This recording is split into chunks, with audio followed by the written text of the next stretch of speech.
कैसे हैं आप लोग? तो कल जैसे हमने अल्कोहल फेनोल ख़त्म किया, तो अब ये जो है आपके टर्म 1 का सिलेबस ख़त्म हुआ है, ठीक है? मैं टर्म वाइज़ पढ़ा रहा हूँ, टर्म 1 का सिलेबस आपका ख़त्म हुआ है। अब हम आते हैं पी ब्लॉक एलिमेंट्स में, जो कि सबसे इम्पोर्टेंट है।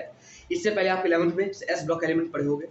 अगर आप नहीं पढ़े हो तो मैं पढ़ा दूँगा, पहले ही 12th का सिलेबस कंप्लीट हो जाए, फिर 11th के भी कुछ सब्जेक्ट मेरे को लेना है। तो अभी तो पी ब्लॉक पढ़ाऊँगा, फिर उसके बाद अभी जितना भी टर्म 1 में है डी-एफ ब्लॉक, तो आपका टर्म 2 में तो उस समय पढ़ाऊँगा। अभी टर्म 1 में क्या है?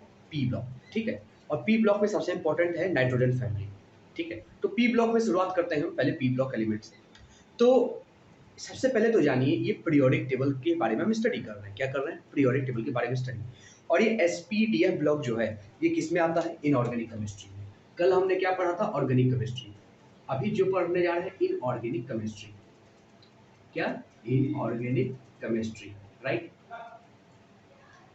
अच्छा, ये ऑर्गेनिक केमिस्ट्री और इनऑर्गेनिक केमिस्ट्री में डिफरेंस क्या है? जैसे मैंने आपको शुरुआत में बताया था, ऑर्गेनिक केमिस्ट्री मतलब कार्बन और हाइड्रोजन से रिलेटेड कंपाउंड। आपको मैंने बताया था कि वह सारी चीज़ें, जो वह सारे कंपाउंड जिसमें सिर्फ़ और सिर्फ़ कार्बन और हाइड्रोजन से रिलेशन है, कार्बन और हाइड्रोजन से रिलेशन है। तो ऐसे कंपाउंड को हम क्या बोलेंगे? Organic compound. हमने ये भी बताया था ऑर्गेनिक कंपाउंड जो है, ऑर्गेनिक कंपाउंड ऐसा माना जाता था कि सिर्फ़ और सिर्फ़ प्लांट्स और एनिमल से मिलते थे। मतलब कि जितने भी जीवित प्राणी हैं, उनसे ऑर्गेनिक कंपाउंड मिलते थे। लेकिन फिर जब अमोनियम नाइट्रेट से यूरिया बना, तो हमने ये जाना कि मतलब कि इनऑर्गेनिक से ऑर्गेनिक कंपाउंड बना जा सकता है। तो सिंपल सी बात है, ऑर्गेनिक कंपाउंड आप ये कह सकते हो कि वह कंपाउंड जिसमें कार्बन हाइड्रोजन बॉन्डिंग हो, जिसमें कार्बन हाइड्रोजन एटम्स रहते हों, ऐसे एटम्स, ऐसे स्ट्रक्चर, ऐसे कंपाउंड को हम ऑर्गेनिक केमिस्ट्री के अंतर्गत लाते हैं। अब आता है इनऑर्गेनिक कंपाउंड। इनऑर्गेनिक कंपाउंड यानी हम यहाँ पे पीरियोडिक टेबल की स्टडी करते हैं, पीरियोडिक टेबल की स्टडी करते हैं। और इनऑर्गेनिक कंपाउंड में आपका क्या आता है? वह सारे पीरियोडिक टेबल के element, S element, P element, D element, F element. Periodic table आप अच्छी तरीके से जानते हो, कुछ इस तरीके का आपको दिखता है पीरियोडिक टेबल। यहाँ पे क्या होता है आपका? पूरा का पूरा एस एलिमेंट होता है, बीच में इस तरीके का होता है, और फिर यहाँ ये पी एलिमेंट होता है, ये आपका डी एलिमेंट होता है, और यहाँ पे दो एलिमेंट होते हैं, उसके कारण एक एफ ब्लॉक एलिमेंट आ जाता है, दो एफ ब्लॉक एलिमेंट आ जाता है। इस तरीके का पीरियोडिक टेबल होता है। पीरियोडिक टेबल का इतिहास मैं अभी बताने वाला हूँ। मैं आपको सिर्फ खाली जो आपके अभी क्लास 12 के सिलेबस में है वो बता रहा है, ठीक है? अब ध्यान से देखिएगा, यहाँ पे ग्रुप 1 होता है और ग्रुप 2 होता है। ये क्या होता है? एस ग्रुप, यानी एस ग्रुप में आते हैं। क्या आते हैं? एस ग्रुप में आते हैं, ठीक है? यहाँ पे जैसे होता है हाइड्रोजन, यहाँ पे होता है फिर आपका हीलियम अंत में आता है। और चलिए ठीक है, हाइड्रोजन होता है ग्रुप 1, ग्रुप 2 होता है। यहाँ पे ग्रुप 13 से लेकर ग्रुप 18 तक होते हैं। Group 13, group 14, group 15, group 16, group 17, group 18, ठीक है?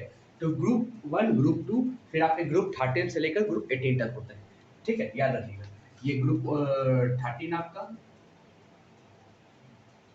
हाँ, क्या हो गया आपका? ग्रुप 13, 14, 15, 16, 17, एक रफ वर्क बता दे रहा हूँ आपको, 18, ठीक है? ठीक है, हाइड्रोजन यहाँ पे होता है, इसको हम कहते हैं inert gases group, inert group, ठीक है? इनर्ट गैसेस यहाँ पे रहते हैं, वह गैसेस जिनका आउटर मोस्ट शेल पूरा का पूरा इलेक्ट्रॉन 8 है, आउटर मोस्ट शेल पूरा पूरा इलेक्ट्रॉन 8 है। तो जैसे यहाँ पे आ गया हीलियम, ठीक है? हीलियम, फिर यहाँ पे आता है लिथियम, फिर बेरिलियम, फिर बोरॉन, फिर carbon, nitrogen, oxygen, fluorine, neon. हम अभी ग्रुप 15 का चर्चा करने वाले हैं। ग्रुप पी के बारे में पढ़ रहे हैं। क्या पढ़ रहे हैं? ग्रुप पी एलिमेंट के बारे में पढ़ रहे हैं, राइट? अब हम चर्चा किसकी करेंगे? हम चर्चा किसकी करेंगे? ग्रुप पी एलिमेंट की चर्चा करेंगे। किसकी करेंगे? ग्रुप पी की चर्चा करेंगे, जिसमें 15, 16, 17, 18 इसकी चर्चा हम करने वाले हैं। किसकी? 15, 16, 17, 18। सबसे पहले चर्चा किसकी करेंगे? 15 यानी नाइट्रोजन फैमिली की। किसी करेंगे? नाइट्रोजन फैमिली की। ये डी होता है, ये एफ होता है, ठीक है? फिर नाइट्रोजन फैमिली की चर्चा करेंगे, तो इसको मिटाते हैं, इसको मिटाते हैं, फिर आगे इसको कंटिन्यू करते हैं, राइट? ठीक है, चलिए। अभी सिर्फ आपको किससे मतलब होना चाहिए? ग्रुप 15 एलिमेंट से, ठीक है? Group 15 element, group periodic table का ग्रुप 15 एलिमेंट। कभी फ्री हुआ तो आपको पीरियोडिक टेबल के बारे में और अच्छे से डिस्कस कराऊंगा, एज वेल एज आपको सारी चीज़ों के बारे में बताऊंगा क्या क्या एलिमेंट है और किस तरीके से पीरियोडिक टेबल याद किया जाता है। ग्रुप 15 एलिमेंट में क्या क्या होता है?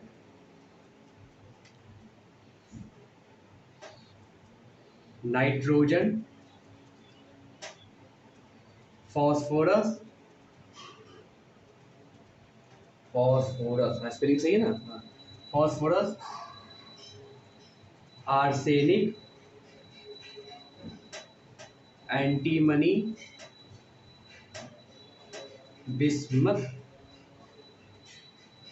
और एक और होता है मार्कोनी को। ये रेडियोएक्टिव एलिमेंट होता है। क्या होता है? Radioactive. Let me confirm once.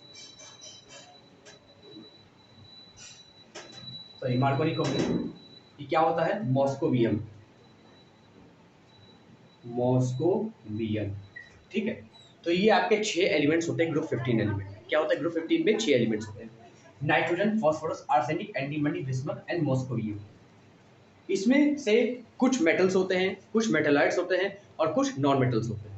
जो आपके ऊपर के दो हैं, नाइट्रोजन एंड फॉस्फोरस, ये क्या है? Non metals. क्या है? Non metals. आर्सेनिक, एंटीमनी, ये क्या है? मेटलॉइड। क्या है? मेटलॉइड। और बिस्मथ एंड मॉस्कोवियम, ये क्या है आपका? ये आपका मेटल्स है। इसमें आगे मेटल्स है, जिसमें ये क्या है आपका? मॉस्कोवियम, ये है आपका रेडियो एक्टिव एलिमेंट। क्या है? Radio active element. पहले इसको नोट डाउन कीजिए, फिर आगे लिखवाते हैं। नोट डाउन कीजिए इसको,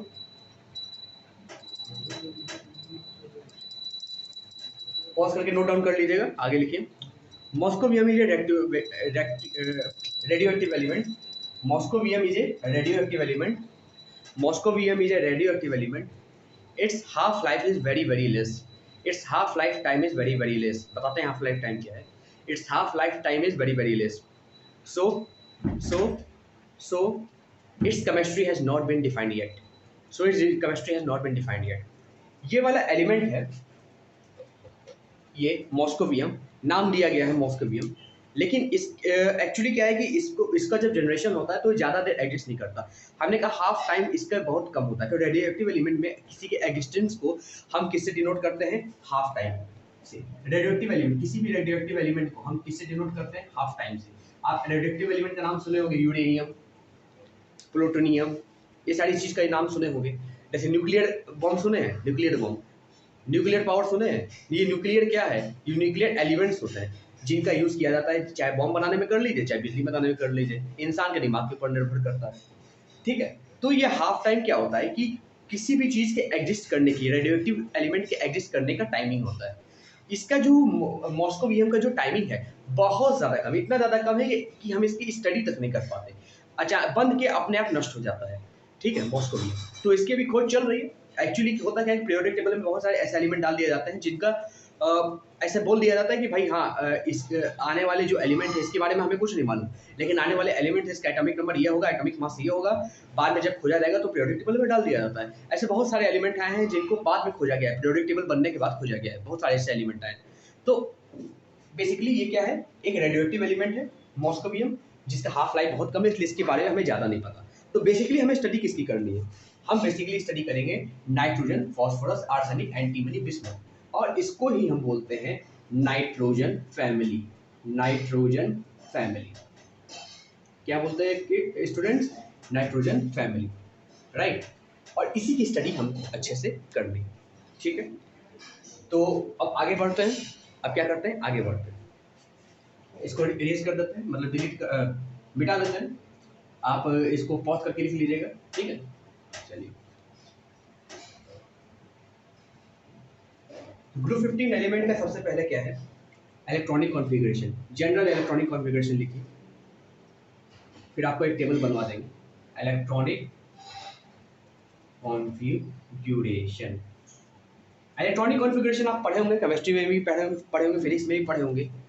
नहीं पढ़े होंगे तो बता देते हैं। इलेक्ट्रॉनिक कॉन्फ़िगरेशन बेसिकली किसी के भी एटॉमिक उसके इलेक्ट्रॉनिक मतलब कि उसके अराउंड कितने इलेक्ट्रॉन्स घूम रहे हैं उसको दिखाने का एक तरीका है। नहीं पढ़े हैं तो आप जाके 11th का थोड़ा बहुत आप देख सकते हैं, क्योंकि मैं अभी वो चीज़ डिस्कस नहीं करूंगा, बहुत लंबा हो जाएगा लेक्चर। बेसिकली मैं क्या करूंगा, इलेक्ट्रॉनिक कॉन्फ़िगरेशन जनरल आपको बता दे रहा हूँ। NS2 NP1 से 6, ठीक है, ये जनरल इलेक्ट्रॉनिक कॉन्फ़िगरेशन होता है ग्रुप 15 एलिमेंट का।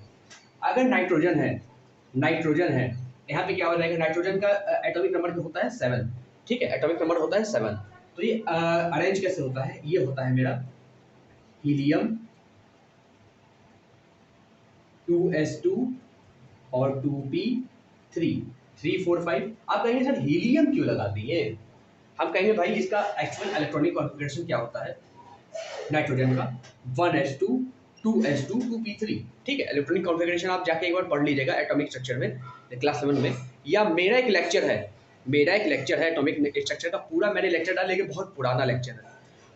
मैं क्या करूँगा उसका, मैं यहाँ पे लिंक दे दूंगा आई बटन पे, आप जाके वहाँ पे भी देख सकते हैं। मेरा एक लेक्चर है एटॉमिक स्ट्रक्चर पे, लेकिन बहुत पुराना लेक्चर है, लगभग 6-7 महीना पुराना लेक्चर है। उस समय मैंने नया शुरू किया था, तो शायद उस समय आपको मे भी आप समझ सकते हैं, तो वहाँ से जाकर समझ लीजिएगा, या एनसीईआरटी का बुक पढ़ लीजिएगा। वैसे मैंने अच्छा समझाया, उस समय मैंने शुरू किया था तो अच्छा खासा समझाया था। उस समय मैं खड़े होकर नहीं बैठ के पढ़ाता था बेड पे, तो उस समय आप देख सकते हैं, अगर समझ में आ जाए तो अच्छी बात है। वहाँ पे एक एक चीज़ मैंने अच्छे से बताई from the starting to the end, ठीक है। तो आप वहाँ से जाके समझ सकते हैं, वहाँ से आसानी से आधे घंटे में आप समझ जाओगे, ठीक, बहुत अच्छा समझाया मैंने, ठीक है। तो नाइट्रोजन का इलेक्ट्रॉनिक कॉन्फ़िगरेशन क्या होता है, 7। कैसे मालूम, hydrogen, helium, lithium, beryllium, boron, carbon, nitrogen, 7। भाई आपको 1 से लेकर 20 तक के एलिमेंट्स का नाम याद होना चाहिए, ठीक है, बहुत कम आता है। अब ध्यान से देखिए, 7 है electronic configuration, number of electrons कितना है, 7, 3 4 5 6 7, यानी जितना एटॉमिक नंबर होता है उतना नंबर ऑफ इलेक्ट्रॉन्स होते हैं। पढ़ोगे ना आप कि number of electrons equal to number of atomic number, या number of atomic number equal number of electrons, ये पढ़ा जाता है। Number of atomic number equal to number of electrons, यही equal to number of proton, जितना electron होता है equal to number of proton. यही मास नंबर क्या होता है, number of electron plus number of proton, mass number, number of electron plus number of proton, number of proton. ये सब सारी चीजें पढ़ाई जाती है क्लास 7 में, ठीक है। आप मेरे लेक्चर देख सकते हो एटॉमिक स्ट्रक्चर वाला, बहुत अच्छा लेक्चर मैंने बनाया है, अच्छे से आप देख सकते हो, ठीक है। पूरा लेक्चर मैंने 35 to 36 लेक्चर है एटॉमिक स्ट्रक्चर का, उसमें जो भी आपको देखना हो जाके देख सकते हो, ठीक है। तो 1s2 2s2 2p3, लेकिन हमने जो जनरल फॉर्मूला बनाया है फॉर द ग्रुप 15 एलिमेंट, तो ये है। तो इसको दर्शाने के लिए हम क्या करते हैं, जैसे अब हीलियम का अगर हम इलेक्ट्रॉनिक कॉन्फ़िगरेशन लिखते हैं, वो क्या होता है, वो होता है 1s2। क्या होता है 1s2, क्योंकि इसके आउटर मोस्ट शेल में 2 इलेक्ट्रॉन्स है, तो इसको हम लिखते हैं 1s2। तो 1s2 ना लिख के हम क्या लिख देते हैं, हीलियम।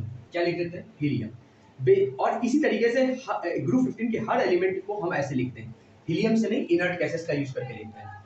ध्यान से देखिएगा हम कैसे लिखेंगे, ठीक है। और लिखने का भी ऑर्डर होता है, इसको हीलियम लिख दिए, यानी 1s2 हो गया, 2s2 2p3।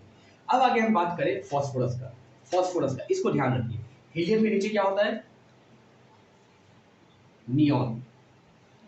हीलियम के नीचे क्या होता है, नियॉन। इसी की तरह हम क्या लिख देते हैं यहाँ पे, नियॉन, नियॉन लिख दिए, जो भी इसका इलेक्ट्रॉनिक कॉन्फ़िगरेशन होगा। आखिरी में क्या लिखना है, NH2 NP3। ग्रुप 15 का NP1 से 6 किसका है, ग्रुप, ये आपका जो इलेक्ट्रॉनिक कॉन्फ़िगरेशन है ये P ब्लॉक का है, लेकिन ग्रुप 15 का NP3, ग्रुप 15 का क्या होता है, NP3। ये है आपका ग्रुप 15 का, किसका है, ग्रुप 15 का NP3। तो लास्ट में NP3 हो गई। अब जैसे नाइट्रोजन का 2s2 2p3 है, इसका हो जाएगा 3s2 3p3। ये होगा तो भाई पीछे वाला भी आप लिख लीजिए, है ना। ये नियॉन हो जाएगा, नियॉन आपको इसको दर्शा देगा 3s2 3p3, ये नियॉन आपका दर्शा देगा 3s2 3p3, ठीक है। नियॉन आपका क्या दर्शाएगा, 1s2 2s2 2p3, ये दर्शा देगा इसको, क्योंकि इसका क्या होता है 1s2 2s2 2p3 3 4 5 6 7, 1s2 2s2 2p3 7 होता है ना। नियॉन का कितना होता है, 8 होता है क्या, नियॉन का कितना होता है बताओ जल्दी। Hydrogen, helium, lithium, beryllium, boron, carbon, nitrogen, oxygen, fluorine, neon 10 होता है। कितना होता है, 10 होता है। कितना होता है, 10 होता है, ठीक है। चलिए इसको मैं अच्छे से बताऊंगा, पहले आप हाइड्रोजन नाइट्रोजन को नोट कीजिए, नोट कीजिए इसका।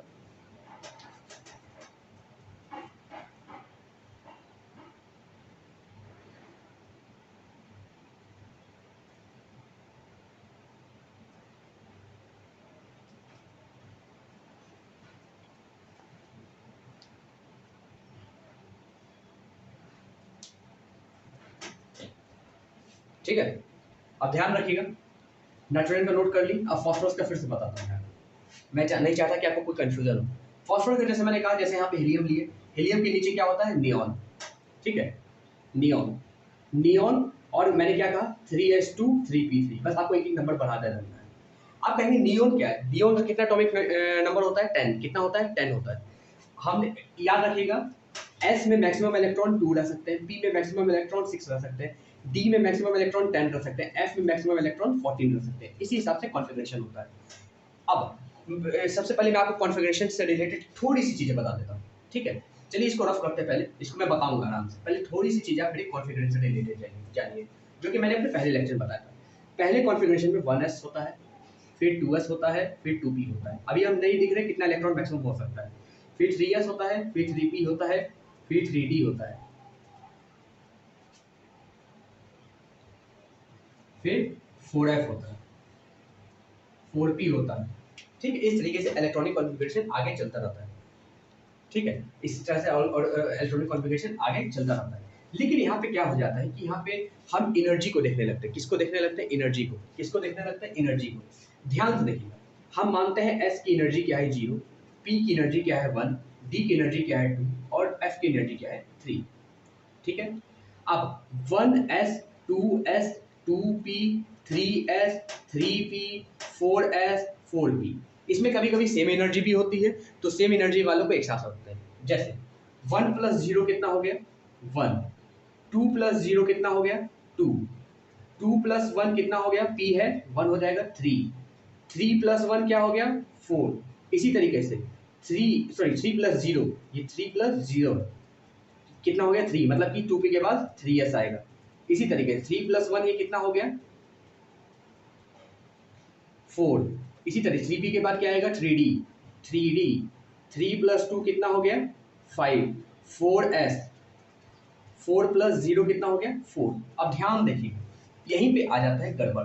क्या गड़बड़ आ जाता है, एनर्जी के अनुसार जो इसकी एनर्जी रहेगी, हम अभी आपको नहीं बताने वाले। एस की एनर्जी 0, पी की एनर्जी 1, डी की एनर्जी 2, एफ की एनर्जी 3 की होती है। इलेक्ट्रॉनिक कॉन्फ़िगरेशन में पूरा डिटेल में चला जाएगा। आप बस मानिए एस की एनर्जी क्या होती है 0, P1 D2 F3। ठीक है, और जब हम SPDF में इसको अरेंज करते हैं, ठीक है, जो भी SPDF में हम अरेंज करते हैं, ठीक है, जैसे 1s 2s 2p 3s 3p 3d, similarly 4s 4p 4d 4s 5s 5p। ठीक है, इतना लिखते हैं। और यहाँ पे हम क्या माने हैं, हमने क्या माना है, s की एनर्जी कितनी है, s की एनर्जी कितनी है 0, p की एनर्जी कितनी है 1, d की एनर्जी कितनी है 2, f की एनर्जी कितनी है 3। तो यहाँ पे 1 + 0 क्या आ जाएगा 1, 2 + 0 क्या आ जाएगा 2, s की वैल्यू 0 है। अब यहाँ पे p की वैल्यू 1 हो गई, तो 2 + 1 क्या आ जाएगा 3, 3 + 0 क्या आ जाएगा 3, जहाँ पे 3 3 आए मतलब कि इसके बाद ये जस्ट यही होगा। फिर 3 + 1 क्या आ जाएगा 4, 3 + d की वैल्यू कितनी है 2, 3 + 2 कितना आ जाएगा 5। सिमिलरली 4 + 0 ये 4 आए, मतलब कि 3p के बाद 4s आएगा, 3d नहीं आएगा। याद रखिएगा, 3p के बाद 4s आएगा, 3d नहीं आएगा।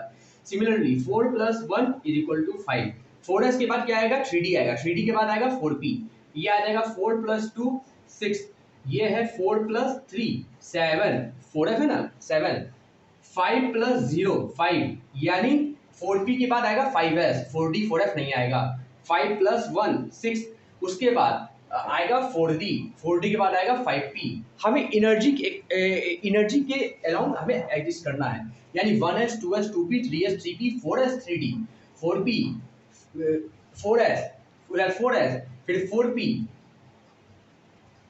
याद रखिएगा 1s 2s 2p 3s 3p, 3p के बाद 4 कौन सा है 4s, फिर 3d, फिर 4p, फिर क्या है आपका 4d, सॉरी 4p के बाद 5s है, ये 5 एनर्जी है, फिर 4d, फिर 5p, फिर 5 है, फिर 4 है। इस तरीके से हम अरेंज करते जाएंगे।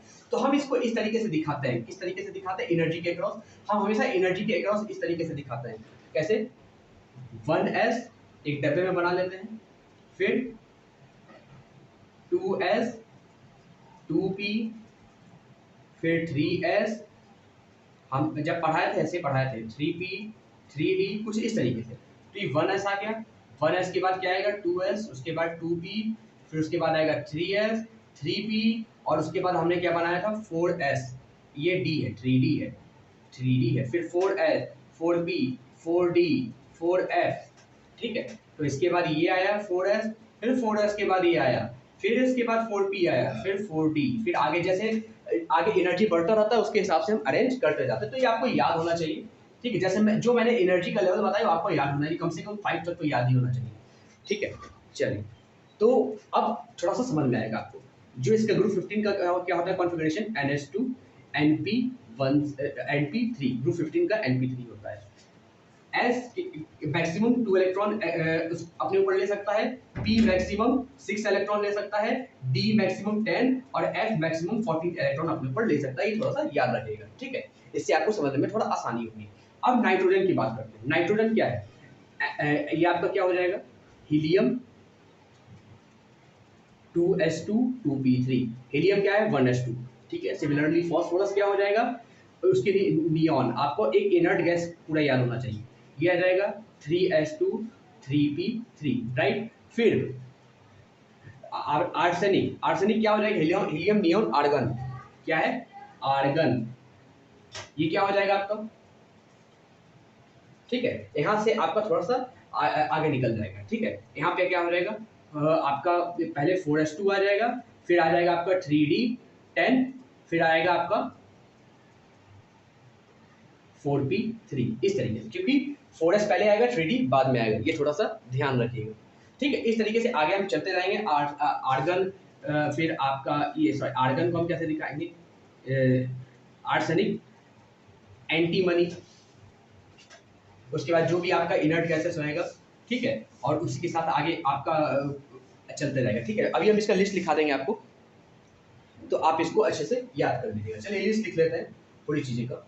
अच्छा, लिस्ट लिखने से पहले कुछ और मैं बताना चाहूँगा कि हम इसमें क्या स्टडी करने वाले हैं। लिखिएगा, we are going to study in organic chemistry, in inorganic chemistry of the periodic table elements,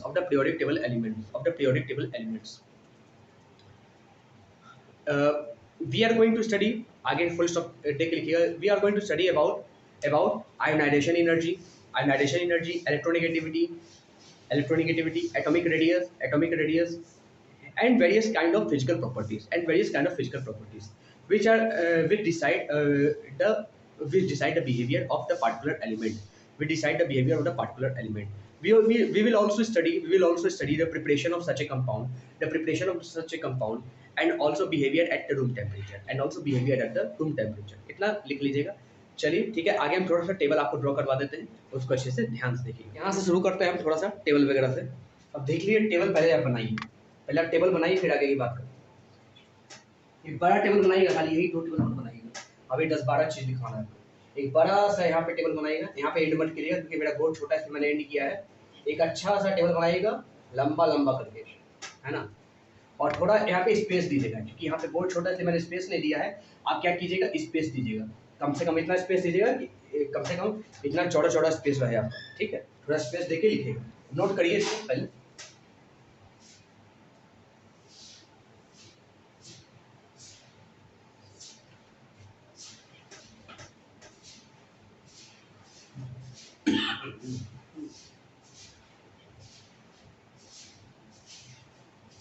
चलिए आप पॉज करके नोट करिए लेंगे। अब ध्यान से देखिए, ग्रुप 15 एलिमेंट में सबसे पहले आती प्रॉपर्टीज, ठीक है, उसका एटॉमिक नंबर क्या है। सबसे पहले आपको साइन जानना चाहिए, सिंबल किससे डिनोट किया जाता है। नाइट्रोजन को N से डिनोट करते हैं, फास्फोरस को P से डिनोट करते हैं, आर्सेनिक को AS से डिनोट करते हैं, एंटीमनी को SB से डिनोट करते हैं, बिस्मथ को BI से डिनोट करते हैं। ये पांचों एलिमेंट के नाम आपको याद होना चाहिए। नाइट्रोजन का जो एटॉमिक नंबर होता है कितना होता है, 7, ये आपको मुंह जबानी याद होना चाहिए। नाइट्रोजन का एटॉमिक नंबर कितना होता है, 7। फास्फोरस का कितना होता है, 15। आर्सेनिक का कितना होता है, 33। एंटीमनी का कितना होता है, 51। बिस्मथ का कितना होता है, 83। ये अच्छे से आपको याद रखना है। क्या याद रखना है, एटॉमिक नंबर, नाइट्रोजन का 7, फास्फोरस का 15, आर्सेनिक का 33, एंटीमनी का 51 और बिस्मथ का 83। इसी तरीके से एटॉमिक मास, ये एटॉमिक मास कैसे है, ग्राम पर मोल। मोल कॉन्सेप्ट आप लोग पढ़े होंगे 11th में आता था आप लोग का मोल कॉन्सेप्ट, जहाँ पे आप अलग अलग चीज पढ़ते हो, मोल के हिसाब से आप अलग अलग चीज पढ़ते हो, ठीक है। तो अलग अलग चीज़ हम मोलैलिटी सारी चीज़ें निकालते हैं, ठीक है। तो ग्राम पर मोल, इस एटॉमिक मास ग्राम में निकाला गया, फिर उसके बाद मोल से डिवाइड कर दिया गया। एक मोल में कितना एटम्स होते हैं बताइए मेरे को, यूट्यूब पे लिख के बताइए। सॉरी, एक मोल में कितने नंबर ऑफ एटम्स होते हैं मेरे को आप लिख के बताइए। नाइट्रोजन का एटॉमिक मास क्या होता है ग्राम पर मोल में, 14.01 ग्राम पर मोल। क्या है? ग्राम पर मोल, याद रखिएगा ग्राम पर मोल है, ठीक है। फॉस्फोरस का कितना होता है? 30.97 ग्राम पर मोल। 74.92 ग्राम पर मोल किसका होता है? आर्सेनिक का। एंटीमनी का क्या होता है? 121.75 ग्राम पर मोल। बिस्मथ का कितना होता है? 208.98 ग्राम पर मोल। ये आपको ऑब्जेक्टिव टाइप में पूछ सकता है, ऑब्जेक्टिव टाइप में बहुत आता है, ठीक है। चलिए इसको नोट कर लें। अब आगे करते हैं इसका थोड़ा इलेक्ट्रॉनिक कॉन्फ़िगरेशन, ठीक है। इसको रिमूव कर देते हैं।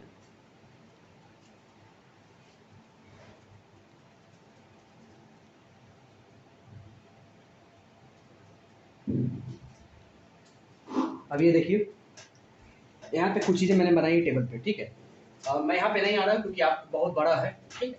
सबसे पहले इलेक्ट्रॉनिक कॉन्फ़िगरेशन देखिए। इलेक्ट्रॉनिक कॉन्फ़िगरेशन जैसे मैंने बताया था आपको, हीलियम 2s2 2p3। हीलियम का क्या होता है इलेक्ट्रॉनिक कॉन्फ़िगरेशन? 1s2। क्या होता है? 1s2 1s2 होता है। उसके जगह हम क्या लिखते हैं? हीलियम। इससे क्या है? इससे हमारा एक लिखने का तरीका आ जाता है। इसी तरीके से हमने जैसे बताया था ग्रुप 15 एलिमेंट का तो क्या होता है? जनरल NH2 NP3, ठीक है। ये हमेशा आखिरी में आना चाहिए। तो इसको आखिरी में दर्शाने के लिए हम लोग इस तरीके से लिखते हैं। ये हीलियम हो गया आपका 2s2 2p3। नियॉन हो गया, नियॉन का एटॉमिक नंबर क्या होता है? 10। इलेक्ट्रॉनिक कॉन्फ़िगरेशन क्या होता है? 1s2 2s2 2p6, ठीक है। तो 1s2 2s2 2p6 की जगह सीधे नियॉन लिख दिए। इससे क्या हुआ? स्पेस की भी बचत हुई और हमें समझ में भी आ गया, हाँ नियॉन 3s2 3p3, ठीक है। आखिरी में क्या आना चाहिए? NH2 NP3। ये क्या है? ग्रुप 15 एलिमेंट का जनरल इलेक्ट्रॉनिक कॉन्फ़िगरेशन है। इसी प्रकार से ये आर्सेनिक है। आर्सेनिक का क्या होगा? आर्गन। याद रखिएगा हमेशा इनर्ट गैस को हम इसमें लेते आएंगे। किसको लेते आएंगे? इनर्ट गैसेस को हमेशा लेते आएंगे। यहाँ पे बगल में हमेशा इनर्ट गैस रखेंगे। तो इनर्ट गैसेस आपको याद होना चाहिए, helium, neon, argon, krypton, xenon, और आगे रेडॉन भी होता है। आर्गन का इलेक्ट्रॉनिक कॉन्फ़िगरेशन जो होता है, उसके बाद हम क्या लिख देंगे? 3d10। क्यों? क्योंकि 4p के बाद आपका सॉरी 3p के बाद क्या आता है? 4d। 3t सॉरी 3s आता है, 3p आता है, फिर आता है 4s, फिर आता है 3d, ठीक है। तो 3s 3p 3d याद रखिएगा, इस तरह से आगे बढ़ता जाता है। यहाँ पे जैसे यहाँ पे क्या लिखा? आर्गन लिखा। आर्गन का इलेक्ट्रॉनिक कॉन्फ़िगरेशन आप मेरे को बताएंगे व्हाट्सएप ग्रुप पे, ठीक है। आप मेरे को बताएंगे व्हाट्सएप ग्रुप पे इलेक्ट्रॉनिक कॉन्फ़िगरेशन ऑफ किसका? आर्गन। क्या होता है उसका एटॉमिक नंबर और उसको हम किस तरीके से लिखते हैं, जैसे मैंने नियॉन और हीलियम का लिखा था, ठीक है। अब ध्यान से देखिएगा यहाँ पे क्या है, अच्छे से ध्यान से देखिएगा। यहाँ पे से क्या हो जाएगा? Electronic configuration 3d10 4s2 4p3। इसी तरीके से क्रिप्टॉन का क्या हो जाएगा भाई? क्रिप्टॉन का क्या हो जाएगा? 4d10। यहाँ पे क्रिप्टॉन का क्योंकि एटॉमिक रेडियस बड़ा हो जाता है, आपको याद रखना होगा। क्रिप्टॉन का 4d10 5s2 5p3, एक एक बढ़ता रहेगा। 4s2 4p3, फिर 5s2 5p3, फिर 6s2 6p3, और आपका क्या हो जाएगा? जेनॉन, और 4f14 5d10। मैं नहीं उठ रहा हूँ क्योंकि भाई आपको लिखना है, अगर छुप जाएगा तो आपको अच्छे से दिखाई नहीं देगा। तो ध्यान से देखिए, मैं ही बैठे बैठे आपको बता दे रहा हूँ। ये क्रिप्टॉन है, क्रिप्टॉन आपने लिखा, एक एक आप इनर्ट गैसेस बढ़ाते जाइए। Helium, neon, argon, krypton, xenon, bismuth तक है। जेनॉन के बाद आपको कुछ नहीं लिखना है, आप बस नंबर गिन लीजिएगा, ठीक है। आपको क्या गिनना है? नंबर गिनना है, ठीक है। अब जैसे आर्गन है 3d10 4s2 4p3, आगे आना चाहिए 6s2 6p3 मैक्सिमम, ठीक है। और उसके पहले आप जो भी लिख दे, जो भी लिख दे मतलब क्या? 5d10 14f 4f14, ये सारी चीजें, ठीक है। तो ये ध्यान रखिएगा, इस तरीके से हम आगे चलते हैं। तो ये आपको लिखना अति आवश्यक है, परम आवश्यक है। इसी तरीके से आयोनाइजेशन एंथैल्पी। आयोनाइजेशन एंथैल्पी क्या होती है पहले बता देते हैं। ये आयोनाइजेशन एंथैल्पी क्या होती है? आयोनाइजेशन एंथैल्पी यानी वह एनर्जी जिसको हम दें और देने के बाद क्या होता है? आयोनाइजेशन एंथैल्पी मतलब देने के बाद वह मिनिमम एनर्जी जिसको हम दें और वो देने के बाद इलेक्ट्रॉन वहां से क्या हो जाए? निकल जाए। इलेक्ट्रॉन क्या हो जाए? निकल जाए। मतलब कि हम भी किसी भी एलिमेंट को एनर्जी देते हैं और मान लीजिए हम 2 डिग्री टेम्परेचर पे किसी को हम एनर्जी देते हैं और 2 डिग्री टेम्परेचर पे वो क्या करता है? इलेक्ट्रॉन निकाल देता है। इसी प्रकार से कोई और एलिमेंट है जो 4 डिग्री पे निकालता है, कोई और एलिमेंट है 50 डिग्री पे निकालता है, मतलब बहुत हाई टेम्परेचर डलने पे निकालता है, हमारी एनर्जी ज़्यादा खर्च होती है। तो यहाँ पे क्या बोला गया?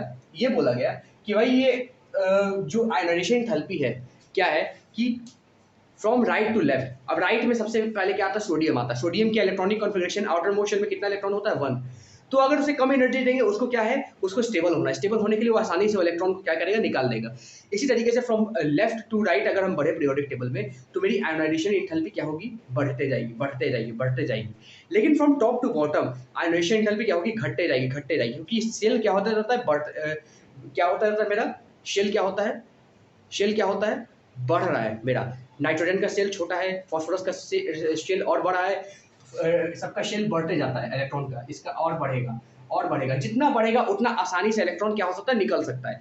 लेफ्ट में यानी फ्रॉम, अगर periodic table from left to right चले, left to right ionization enthalpy बढ़ती है, क्या होती है, बढ़ती है। इसी तरीके से फ्रॉम टॉप टू बॉटम अगर चले, फ्रॉम टॉप टू बॉटम चले, फ्रॉम टॉप टू बॉटम चले, आयोनाइजेशन एनर्जी क्या होती है, डिक्रीज होती है, डिक्रीज होती है, डिक्रीज होती है फ्रॉम टॉप टू बॉटम। लिख लीजिएगा, एक लिख लीजिएगा, ionisation enthalpy in the periodic table, in the periodic table increases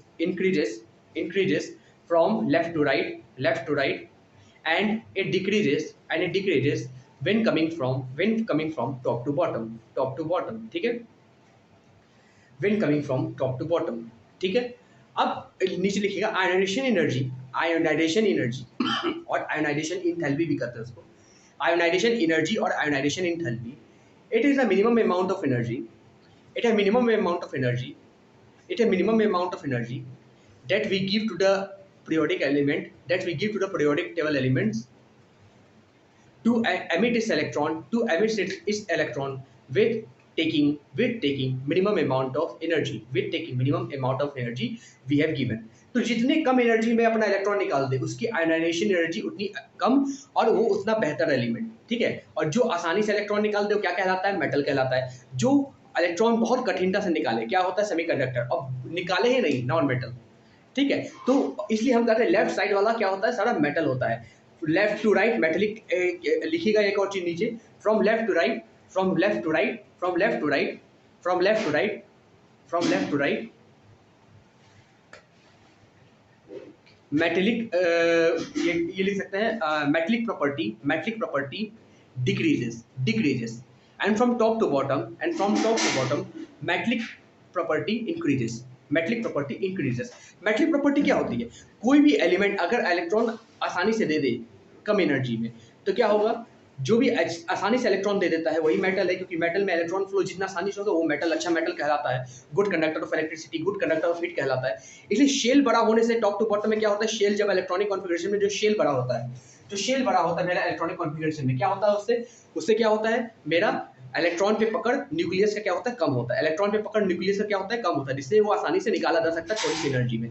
या अगर आप लेफ्ट में हो, अगर आप ग्रुप 1 में हो, ग्रुप 2 में यानी एस ब्लॉक में हो, तो वहां पे क्या होता है, आउटर मोस्ट शेल में 1 या 2 इलेक्ट्रॉन होते हैं, तो उसको भी आसानी से निकाला जा सकता है, क्योंकि एटम क्या होना चाहता है, स्टेबल होना चाहता है। एटम क्या होना चाहता है, एलिमेंट क्या होना चाहता है, स्टेबल। तो 1 इलेक्ट्रॉन या 2 इलेक्ट्रॉन निकाल के स्टेबल हो सकता है, लेकिन उसके बाद वहां से इलेक्ट्रॉन निकालने में कठिनता आती है। वही फिर अगर टॉप टू बॉटम जाएंगे क्या होगा, आसानी होगी। सिमिलरली नाइट्रोजन फैमिली में भी वही है, नाइट्रोजन फैमिली में हम कहां से जाते हैं, टॉप टू बॉटम जाते हैं। टॉप टू बॉटम जाने में मेटलिक कंडीशन क्या होती है, इंक्रीज होती है। क्यों, हम पहले पढ़े नाइट्रोजन और फॉस्फोरस क्या होता है, नॉन मेटल।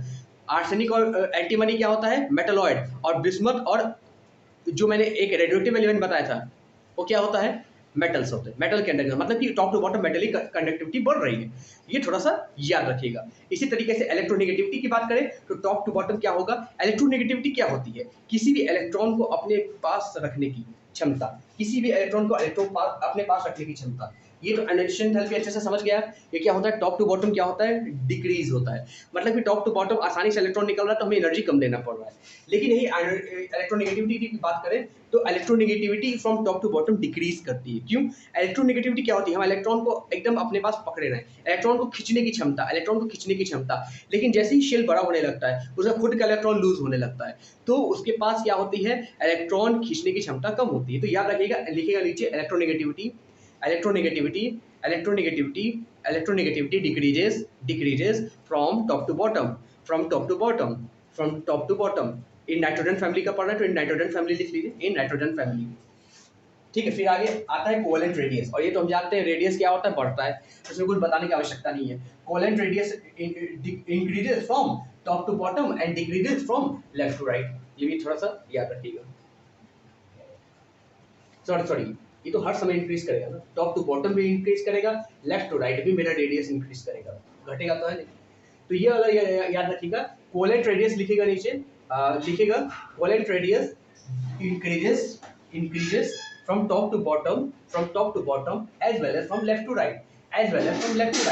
आप ये टेबल बना लीजिए अच्छे से, जो मैंने बताया उसको अच्छे से लिख लीजिए, फिर आगे और कुछ प्रॉपर्टी है उसको हम लिखवा देते हैं आपको, ठीक है, नोट डाउन कर लीजिए, बहुत इंपॉर्टेंट प्रॉपर्टी है इसकी, ठीक है। तो स्टूडेंट ये नोट कीजिएगा, कुछ प्रॉपर्टी है melting point, boiling point and density, इसको नोट कर लीजिए। यहाँ पे आपको डाटा याद नहीं करना है, क्या करना है आपको, खाली ये याद करना है मेल्टिंग पॉइंट कब घटता है कब बढ़ता है, ठीक है। तो मेल्टिंग पॉइंट आप देख रहे होंगे, नाइट्रोजन में कम है, फॉस्फोरस में ज़्यादा है, आर्सेनिक में सबसे ज़्यादा है, फिर क्या हो रहा है, एंटीमनी में कम हो रहा है, बिस्मथ में कम हो रहा है, ठीक है। ये आपको याद रखना है। Melting point first increases from, लिखिएगा मेल्टिंग पॉइंट फर्स्ट इंक्रीजेस, मैं बोल रहा हूँ आप लिखते जाइए, melting point first increases from nitrogen to arsenic. Melting point first, आप ये टेबल बना लीजिएगा, उसके बाद मैं जो बोल रहा हूँ लिखिएगा, पहले टेबल बना लीजिए, फिर लिखिएगा melting point first increases from nitrogen to arsenic, then decreases from then decreases from arsenic to antimony, bismuth, then decreases from arsenic to bismuth। Similarly आप क्या करेंगे, बॉइलिंग पॉइंट टेबल बनाने के बाद लिखिएगा बॉइलिंग पॉइंट इंक्रीजेस, जैसे आपने लिखा melting point increases from nitrogen to arsenic and decreases from arsenic to bismuth. यहाँ पे लिखिएगा boiling point increases from nitrogen to antimony and decreases to some extent from antimony to bismuth। तो ये थोड़ा सा याद रखिएगा, कभी कभी नाइट्रोजन से लेकर एंटीमनी तक ये इंक्रीज करता है बॉइलिंग पॉइंट, और आर्सेनिक और एंटीमनी के बीच बहुत ज्यादा बॉइलिंग पॉइंट इंक्रीज कर जाता है, और एंटीमनी से बिस्मथ तक क्या होता है, बहुत कम डिक्रीज करता है, और ये डिक्रीज करता है, इंक्रीज नहीं करता। डेंसिटी आप देख लीजिएगा, डेंसिटी आप याद रखिएगा, density increases from nitrogen from top to bottom density of the element increases, इतना आप नोट करके रखिएगा, ठीक है। अब हम पढ़ते हैं, इसको नोट कर लीजिएगा अच्छे से, टेबल वगैरह बना लीजिएगा। अब हम आगे पढ़ते हैं, क्या पढ़ते हैं, preparation of die nitrogen, nitrogen का प्रिपरेशन पढ़ते हैं। चलिए, सो अब हम क्या पढ़ेंगे, नाइट्रोजन का प्रिपरेशन, किस तरीके से प्रिपरेशन किया जाता है। तो लिखिएगा, हेडिंग डालिएगा, preparation of nitrogen, preparation of nitrogen. किसी बुक में डाई नाइट्रोजन भी लिखा जाता है क्योंकि N2 बनता है, एज ए नाइट्रोजन तो एक एटम होता है, ठीक है। तो यहाँ पे क्या बनता है, N2, इसलिए क्या बोलते हैं, दो नाइट्रोजन, क्यों, यहाँ पे दो एटम होते हैं नाइट्रोजन के, ठीक है। प्रिपरेशन ऑफ डाई नाइट्रोजन, ठीक है, इतना अच्छा लग रहा है, मतलब कि यहाँ तक समझ में आ रहा है ना आपको, चलिए ठीक। तो अब डाई नाइट्रोजन प्रिपरेशन में क्या करते हैं, सबसे पहले लिखिएगा, ये हेडिंग डाल के नीचे लिखिएगा die nitrogen is prepared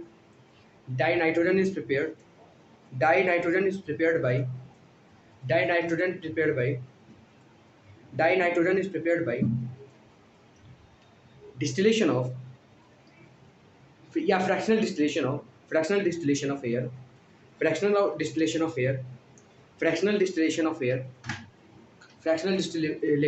and liquefaction, या ऐसे लिख सकते हैं, या लिखिए fractional distillation of air and liquefaction of air. Liquefaction यानी LIQUEFACTION, लिक्विफेक्शन। अगर आपसे पूछे नाइट्रोजन कैसे बनाया जाता है तो बताइएगा, एयर से कैसे बनाया जाता है, ये आपका क्या आ सकता है, MCQ आ सकता है, तो लिखिएगा liquefaction and fractional distillation of air, ठीक है। अब ये बनता कैसे, ठीक है, तो चलिए एक रिएक्शन लिखते हैं, रिएक्शन बहुत इंपॉर्टेंट है, NH4Cl प्लस NaNO2, ये एक्वस में लेना है, एक्वस यानी डाइल्यूट, ये भी एक्वस में लेना है। ये क्या है, NH4Cl अमोनियम क्लोराइड, ये क्या है, सोडियम NaNO2 सोडियम नाइट्राइड। ये क्या करेंगे आप, इसको हमें साथ लेके बनाना है, क्या करना है, साथ लेके बनाना है। जब ये दोनों को रिएक्शन होगा क्या बनेगा, NaCl प्लस 2H2O, और जो मेन कंपाउंड निकलेगा वह है नाइट्रोजन गैस। ये यहां से निकलेगा, क्या निकलेगा, मेन है नाइट्रोजन गैस यहाँ से निकलेगा और यही गैस हमको प्रिपेयर करना था, नाइट्रोजन गैस। लेकिन होता क्या है, जब हम इसका रिएक्शन कराते हैं, यहाँ पे कुछ HNO3 and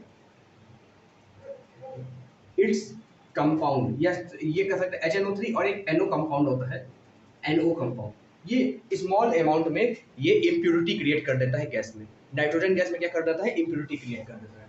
HNO3 and NO लिखिएगा, HNO3 एंड NO, ये रिएक्शन लिख लीजिए, पहले लिख लीजिए इसको, फिर आगे दिखाते हैं।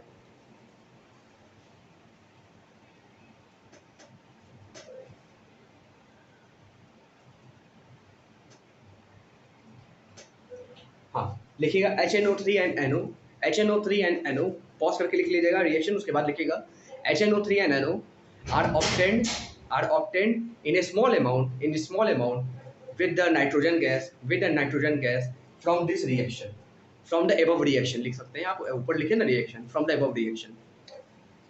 So to remove this we pass the nitrogen gas through aqueous sulfuric acid, aqueous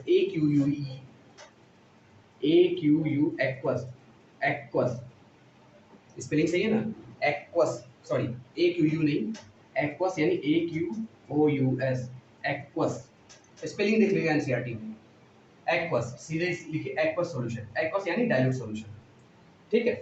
and nitrogen gas is pass through aqueous sulfuric acid which contain potassium dichromate, we get pure nitrogen, ठीक है। नीचे लिखिएगा we can also get pure nitrogen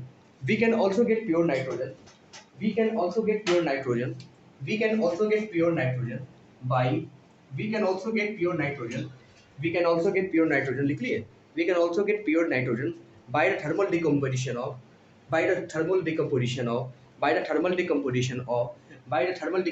of sodium or barium azide, AZIDE, ठीक है।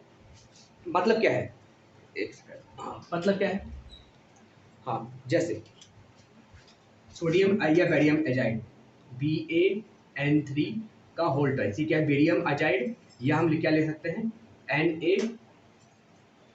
NaN3 sodium azide, ठीक है, NaN3 sodium azide ले सकते हैं, या क्या ले सकते हैं ये बेरियम एजाइड, ठीक है, दोनों में से कोई भी आप ले सकते हैं। इसका क्या करना है, थर्मल डिकम्पोजिशन क्या बन जाएगा मेरा, अगर इसका थर्मल डिकम्पोजिशन करेंगे ये बनेगा 3N2 प्लस Ba 2Ba, अगर बेरियम लिया 2Ba, या यहाँ पे क्या बनेगा, अगर इसको बैलेंस कर लेंगे तो ये बनेगा या आपका 3N2 प्लस 2Na, दोनों में से आपको जो अगर आप BaNe3 यानी बेरियम अजाइड लेते हैं तो आपका ये वाला बनेगा, अगर सोडियम अजाइड लेते हैं तो ये वाला बनेगा, दोनों आप अलग अलग रिएक्शन लिख लीजिएगा, नहीं तो हम ही लिख लेते हैं अलग रिएक्शन, नहीं तो आप कंफ्यूज हो जाओगे, ठीक है। ये हो जाएगा आपका क्या, बेरियम अजाइड से 3N2 प्लस 2Ba, अगर हम सोडियम अजाइड लेते हैं तो ये क्या हो जाएगा 3N, यहाँ पे बैलेंस कर लीजिए थोड़ा, 3N2 प्लस 2Na, ठीक है। तो ये हमें क्या मिलेगा, ये रिएक्शन लिखिए, पहले रिएक्शन नोट करिए पहले, और लिखेगा आप पॉज करके रिएक्शन नोट कर लीजिएगा और लिखेगा the pure nitrogen is obtain from barium या सोडियम अजाइड, ठीक है। ये रिएक्शन को लिख लीजिए, 2 मिनट बाद मैं इसको रफ करता हूँ, अच्छा से ध्यान दीजिएगा, बहुत इंपॉर्टेंट है, प्रिपरेशन आपको याद रखना चाहिए, ठीक है। चलिए अब मैं जो लिखवा रहा हूँ आप लिखते जाइए, नीचे लिखिएगा प्रॉपर्टीज ऑफ डाइनाइट्रोजन, ठीक है।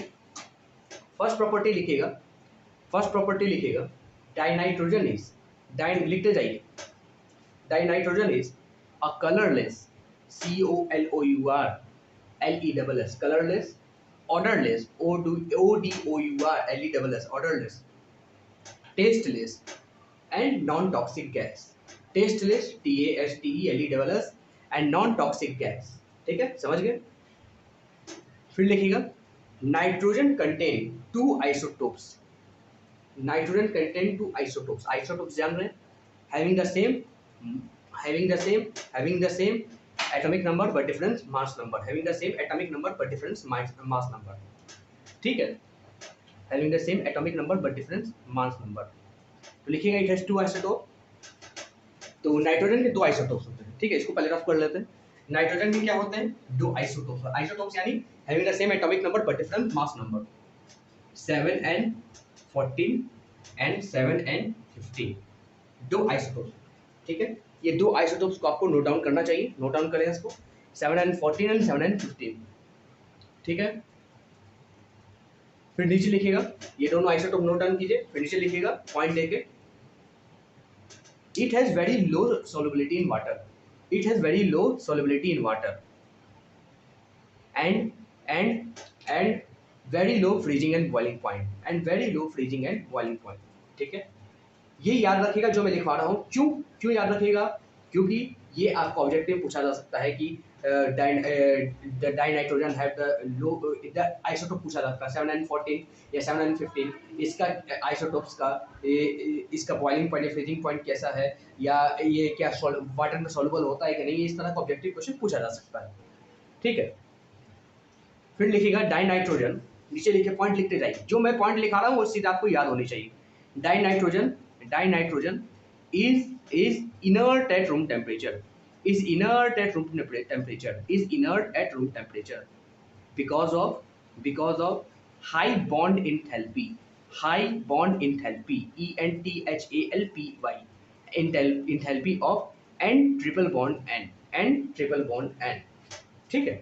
अब मैंने जो बताया आपका स्टेबिलिटी, क्या बताया मैंने? स्टेबिलिटी, और मैंने क्या बताया, ठीक है, ये क्या है आपका इनर्ट। इनर्ट क्या होता है? इनर्ट गैसेस आप जानते हैं, helium, neon, argon, krypton, xenon, radon, ये सब क्या होता है? Inert gases. ये आपके क्या होता है? ग्रुप 18 के एलिमेंट, मैं पढ़ाऊंगा तो बताऊंगा, ग्रुप 18 के एलिमेंट होते हैं। अब ये इनर्ट गैसेस कैसे, इनर्ट की तरह बिहेव कैसे कर रहा है? जो नाइट्रोजन है उसका जो बॉन्डिंग होती है वो ट्रिपल बॉन्ड इस तरीके का होता है, ठीक है, उसका ट्रिपल बॉन्ड इस तरीके का होता है। अब होता क्या है कि जो ट्रिपल बॉन्ड होता है, ये इसका जैसे एक अगर हम बात करते हैं कि इनर्ट गैसेस का क्या होता है, आउटर मोस्ट शेल का ऑक्टेट कंप्लीट होता है, उसको और कोई चीज़ की आवश्यकता नहीं होती है। होती है क्या कोई चीज़ की आवश्यकता? मेरे को बताइए होती है आवश्यकता, होती है कि नहीं होती। तो ये रूम टेम्परेचर की बात कर, रूम टेम्परेचर में क्या होता है कि रूम टेम्परेचर में ये किसी और चीज़ के साथ रिएक्ट नहीं करता है, तो ये किसी और की चीज़ के साथ एट रूम टेम्परेचर मतलब कि आपका 25 डिग्री सेल्सियस टेम्परेचर, ठीक है, या 300 केल्विन टेम्परेचर, अगर केल्विन में 300 केल्विन का है, अगर room temperature 25 degree Celsius temperature, तो एन ट्रिपल बॉन्ड एन जब रूम टेम्परेचर में होता है तो किसी के साथ बॉन्डिंग नहीं करता। इनर्ट मतलब सभी के साथ ये इनएक्टिव रहता है, किसी चीज के साथ ये रिएक्शन नहीं करता है। जब नहीं करता है रिएक्शन तो इसको क्या कहेंगे? इनर्ट नहीं कहेंगे, इनर्ट नहीं कहेंगे। क्यों रिएक्शन नहीं करता? Due to presence of triple bond, due to presence of triple bond, ठीक है। इतना अगर आता है why the dinitrogen doesn't react at या become inert at the room temperature, और at room temperature nitrogen is inert, reactive, non reactive, इस तरह के क्वेश्चंस आते हैं, तो आप क्या लगाएंगे? Inert in nature. रीजन क्या है? Due to presence of N triple bond N, ठीक है। चलिए इतना नोट करिए, मैं जो जो आएगा आपके एग्जाम में सारी चीज़ लिखवा दे रहा हूँ, इससे ज़्यादा और पढ़ने की आवश्यकता ही नहीं है, बोर्ड आराम से अच्छे से निकल जाएगा।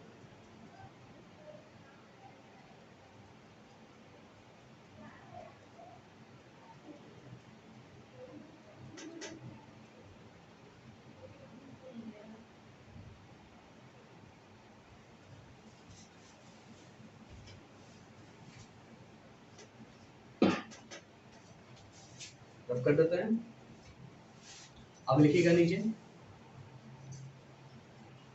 ये तो रूम टेम्परेचर की बात हुई, but as we increase the temperature, the reactivity of the nitrogen gas increases. But as we increase the temperature, the reactivity of the nitrogen gas increases. So as temperature increases, the reactivity goes on increasing. As the temperature increases, the reactivity goes on increasing. At high temperature, लिखते जाइएगा नीचे, at high temperature, metals combine with nitrogen to form some specific compound. metals combine with nitrogen or nitrogen combine with certain metal to form some specific compound. ठीक है, तो कुछ चीजें लिखवा रहा हूं मैं. 6Li plus N2, 2Li 3N. ठीक है, 2Li 3N, ये याद रखिएगा, कंपाउंड बहुत इंपॉर्टेंट है. 6Li plus N2 2Li 3N, 3Mg plus N2 Mg3N2. ठीक है, ये दो रिएक्शन लिखिएगा, ये दो रिएक्शन लिखिएगा. पहले लिखिए, पहले दो रिएक्शन, फिर मैं बताता हूँ. ठीक है,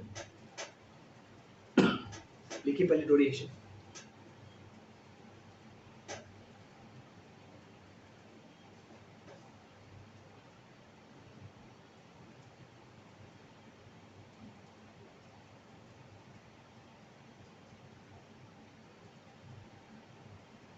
लिख लिया? तो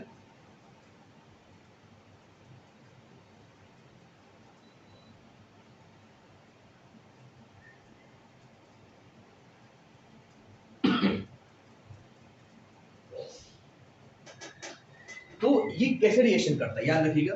इसमें हमें क्या करना पड़ता है, थोड़ा हीट करना पड़ता है. हीट का सिंबल ऐसा होता है, जब भी आप रिएक्शन लिखे तो इस तरीके का सिंबल बना ले. बना लिया आपने? चलिए नेक्स्ट लिखिए. At very high temperature, at very high temperature, nitrogen combined with hydrogen, nitrogen combined with hydrogen, nitrogen combined with hydrogen to form nitrogen hydride compound, nitrogen hydride compound, nitrogen hydride compound. It is called Haber's process. It is called Haber's process. क्या? Haber's process. Heading डाल लीजिएगा. ये Haber's process अगर पूछे तो आपको क्या करना है? कुछ नहीं करना है. आपको क्या करना है? नाइट्रोजन प्लस हाइड्रोजन, ये क्या होता है? Reversible reaction. ठीक है, at 773 kelvin in presence of catalyst. किसी कैटलिस्ट के प्रेजेंस में क्या ये बनता है?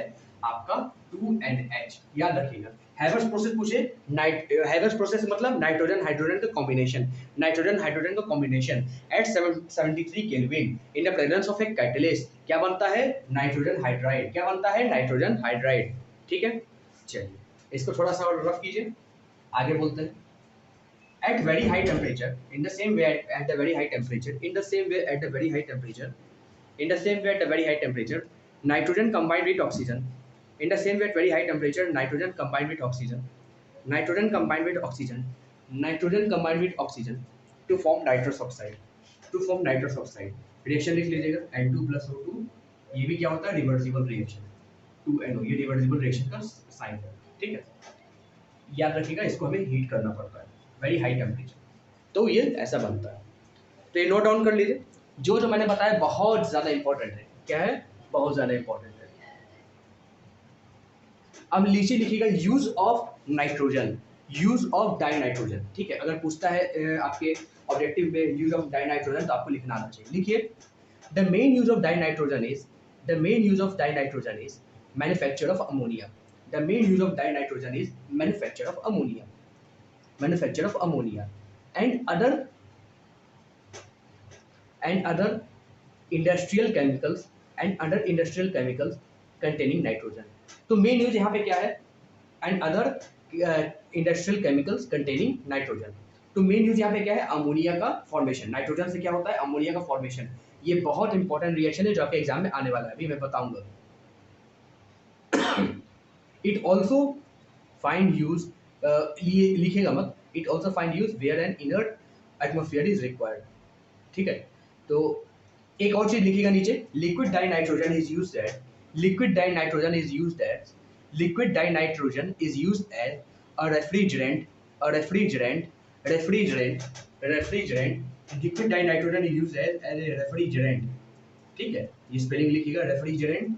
Liquid dinitrogen is used as a refrigerant, as a refrigerant to preserve biological material, food items, food items, etc.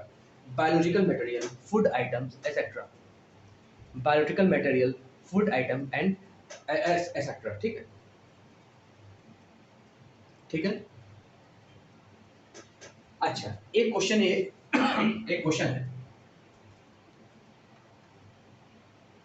Thermal decomposition of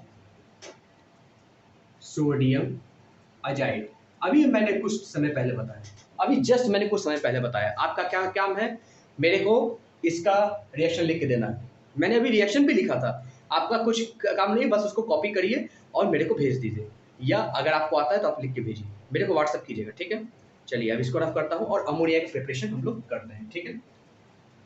चलिए so students, अब हम पढ़ेंगे preparation of the ammonia. Heading डाल लीजिए, प्रिपरेशन ऑफ अमोनिया, इसके लेकर डाल लीजिए प्रिपरेशन ऑफ अमोनिया। जो मैं बता रहा हूँ बस वही पढ़ते जाइए, वही आएगा आपका अच्छे से, ठीक है। इतना ही इंपॉर्टेंट है आपके बोर्ड तक के, जेई मेंस तक के एग्जाम में इंपॉर्टेंट है जो बता रहा हूँ, ठीक है। तो लिखिए लिखिएगा ammonia, ammonia is present in, ammonia is present in ammonia is present in small amount, ammonia is present in small amount in air and in soil, in air and in soil, in air and in soil. It is obtained by, it is obtained by decay of, it is obtained by decay of urea, decay of urea, decay of urea. तो reaction लिखें,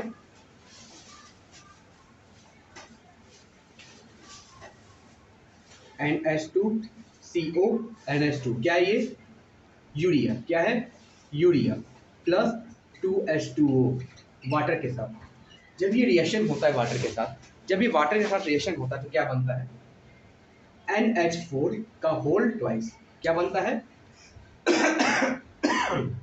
ये बताइए क्या है, urea, क्या है urea, क्या है यूरिया।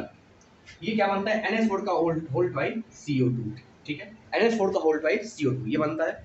अब क्या करेंगे, ये फिर इतना बनने के बाद फिर अपने आप टूट जाता है, ये रिवर्सिबल होता है, क्या होता है रिवर्सिबल। ये लिखिए NH4 का होल ट्वाइस CO2, NH4 का होल ट्वाइस CO2, ठीक है। और ये क्या होता है, रिवर्सिबल होता है, ऐसे आप बना सकते हैं, ठीक है। या इसको हम यहीं से लिखते हैं NH4 का होल ट्वाइस CO2, NH4 का होल ट्वाइस CO2, ये रिवर्सिबल है। ये क्या होता है 2NH2, सबसे पहले क्या आएगा आपका, क्या निकलेगा, क्या निकलेगा 2NH2, क्या निकलेगा 2NH2 सॉरी 2NH3, अमोनिया निकालना, ammonia plus H2O plus CO2 plus H2O plus CO2। तो यहाँ से क्या करना है हमको, preparation of the ammonia from urea. तो ये यूरिया है प्लस 2H2O, NH4 का होल ट्वाइस CO2, NH4 का होल ट्वाइस CO2 जब ये रिवर्सिबल है, मतलब कि अगर ये इसको सही से हैंडल नहीं किया गया तो रिवर्सिबल फिर ये बन जाएगा, ठीक है। 2NH3 plus H2O plus CO2, ये रिएक्शन नोट कर लीजिए, बहुत इंपॉर्टेंट रिएक्शन है वाला, वेरी वेरी इंपॉर्टेंट रिएक्शन, ठीक है, नोट कर लीजिए, preparation of ammonia from urea, ठीक है, नोट करिए।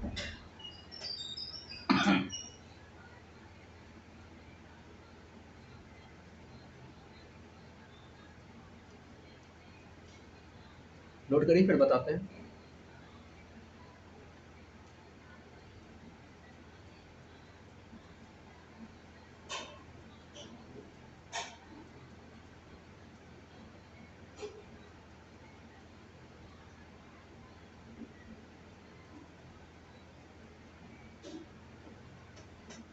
अब लिखिएगा, इसको रफ कर देते हैं, लिखिएगा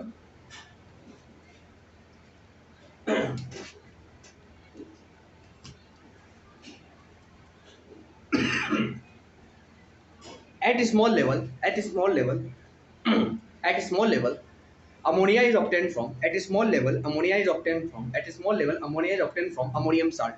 स्मॉल लेवल में हम कभी कभी अमोनियम साल्ट का यूज करते हैं अमोनिया निकालने के लिए।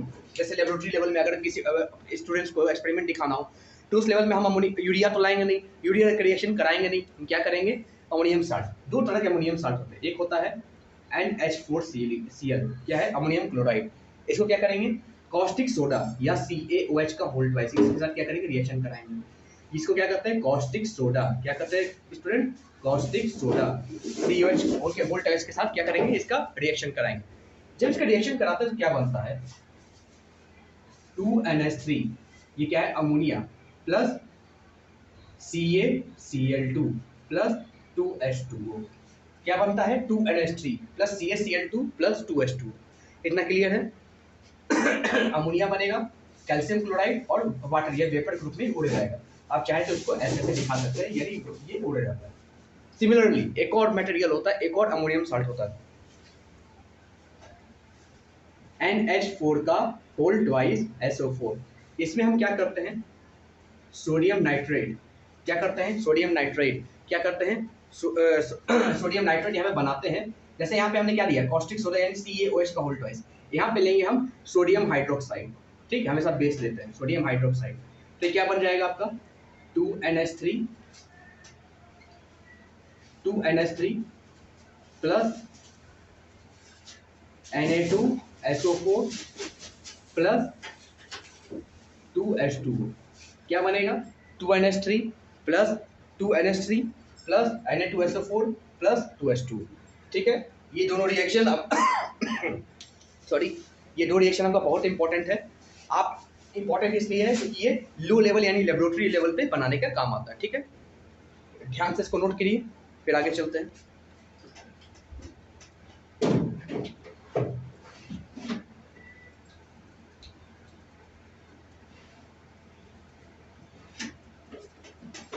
और जैसे मैंने बताया था आपको हैबर्ट प्रोसेस, क्या बताया था, Herbert process on the large scale, नीचे लिखिएगा on the large scale, on the large scale, on the large scale ammonia ammonia ammonia sorry, ammonia is formed from combination of nitrogen plus hydrogen, nitrogen plus hydrogen reversible भी होता है 2NH3, क्या 2NH3, ठीक है। ये ammonia बनता है, ये लार्ज लेवल पे होता है, क्या होता है, लार्ज लेवल पे, ठीक है। याद रखिएगा ये सब लार्ज लेवल पे होता है, ये हैबर्ट प्रोसेस है। हैबर्ट प्रोसेस पूछे तो ये रिएक्शन लिखिएगा, हैबर्ट प्रोसेस, फिर आपको पता होगा क्या हैबर्ट प्रोसेस। अगर पूछा हैबर्ट प्रोसेस क्या है तो ये N2 + 3H2 2NH3 रिएक्शन हो, टिक मार दीजिएगा, ठीक है। चलिए इसको नोट करिए सब, फिर आगे हम बताते हैं क्या लिखना है, अच्छे से नोट करें।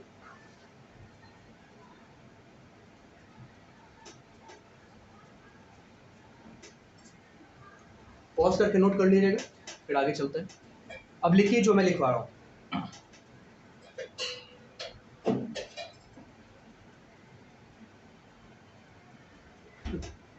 हेडिंग डालिएगा प्रॉपर्टीज, हेडिंग क्या डालेंगे आप, प्रॉपर्टीज। नीचे लिखिए ammonia is a colourless gas, ammonia is a colourless gas with A pungent order, pungent order, pungent order PUNGENT, pungent order, with A pungent order, with A pungent order ODOUR, order यानी आपका जो आप सुनते हैं, smell, smell जो करते हैं उसको इंग्लिश से क्या बोलते हैं, ऑर्डर, ठीक है, ऑर्डर, पंजेंट ऑर्डर। फिर नीचे लिखिएगा it's freezing and boiling points are, it's freezing and boiling points are 198.4 kelvin, 198.4 kelvin and 239.7 kelvin, and 239.7 kelvin. ये जो बता रहा हूँ मैं डाटा आपको, एक एक चीज अच्छे से याद रखिएगा, एक एक चीज, यही सब एग्जाम में आने वाला है, और बाकी कुछ पढ़ने की आवश्यकता नहीं, जो मैं बता रहा हूँ बस पढ़ते जाइए, ठीक है। क्या है, it's freezing point and boiling point, freezing point कितना है 198.4 केल्विन, बॉइलिंग पॉइंट कितना है 239.7 केल्विन, ठीक है, लिख लिए। अब लिखिए in the solid and liquid state, in the solid and liquid state, in the solid and liquid state, in the solid and liquid state, ammonia is associated through hydrogen bond, associated through hydrogen bond, बस, और ज्यादा कुछ नहीं लिखना है, ठीक है। नीचे लिखिएगा ammonia gas is highly soluble in water, ammonia gas is highly soluble in water. अगर पूछे highly soluble in water which gas, तो अमोनिया पे आप क्या करेंगे, टिक लगाएंगे, ammonia gas is highly soluble in water, it's aqueous solution, AQUEOUS, its aqueous solution is weakly basis, basic weakly यानी बहुत कमजोर बेसिक होता है, इस aqueous solution is weakly, VAKALY, weakly basic, its aqueous solution is weakly basic in nature, ठीक है, its aqueous solution is weakly basic in nature, ठीक है, its aqueous solution is weakly basic in nature, ठीक है, इस aqueous solution is weakly basic in nature। फिर आगे लिखिए due to basic in nature, due to formation of OH minus ion, due to formation of OH minus ion, due to formation of OH minus ion, due to formation of OH minus ion.